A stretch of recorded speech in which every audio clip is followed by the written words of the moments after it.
Fiigicha kanarratti kan argaman hawaasa magaalichaa fi qaamolee garaagaraa yoo ta'u, hirmaattonni fiigicha kanaa tokko tokko raayyaa ittisa biyyaa kabaja biyya isaatiif qorraa fi beelaaf saaxilamee biyya eegaa jiru cinaa ni dhaabbanna ni deeggarras jedhaniiru.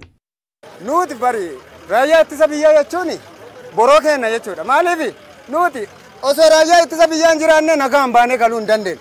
Maaliif raayyaa ittisa biyyaa jiraachuun keenya nu boonsa waan ta'eef uummanni keenya ka fuudhu ka heerumus tokko isaan bari fuudhuu wallaalle isaalleen akka keenya fuudhanii horachuu wallaalle garuu uummata kanaaf jedhanii dararamanii boojii qorra jiran cufa beela jiran cufa nyaachaa dhabanii nuti nyaachaa ka deemnuuf sababa raayyaa ittisa biyyaati. Osoo raayyaa ittisa biyyaan jiraanne biyyi kun hin jiraatu jechuun ni danda'ama.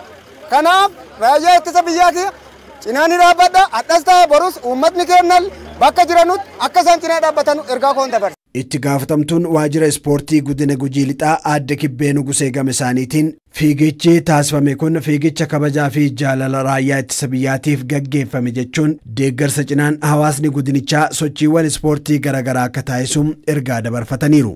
Kiiloomeetira 5 guyyaa har'aa gaggeeffamu kun kaayyoowwan ijoo lama kan qabu yommuu ta'u, inni duraaf inni jalqabaa kabajaaf jaalala deeggarsa raayyaa ittisa biyyaatiif qabnu yoo ta'u, inni lammaffaan hawaasa godina keenya sochii ispoortii hundaa gaggeessuu keessatti fakkeenyummaa akka qabaatu gochuuf kan qophaa'edha. Hawaasni godina keenyaa hundi sosochii ispoortii manaa manatti naannoo jirtan hundatti dirreewwan ispoortii jiran hundarratti sochii ispoortii itti fufinsaan taasisaa kabajaaf deeggarsa raayyaa ittisa biyyaatiif qabnu gocha keenyaan mul'isaa goota keenya kan ta'e raayyaa ittisa biyyaa keenya akka deeggartan waamicha isinii dabarsa.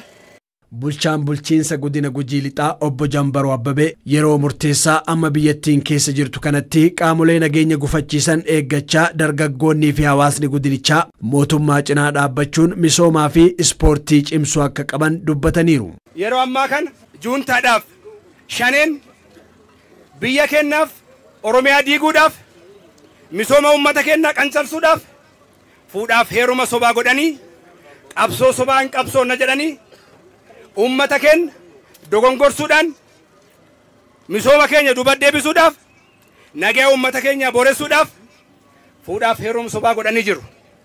Kanarratti dargaggeessi keenya, ummanni keenya, daldalaan keenya, jaaroliin keenya mootummaa keenya waliin hiriiruudhaan fuudhaaf heerumsa sobaa shaneef juuntaa dhabamsiisnee mootummaa keenya cinaa dhaabannee misooma keenya nagaa keenya itti fufsiisuudhaaf bifa ho'aa kanaan fiigicha gosa kanaa waan gootaniif maqaa uummata naannoo kanaatiif maqaa bulchiinsa godina Gujii Lixaatiin isin galatoomfadhaa.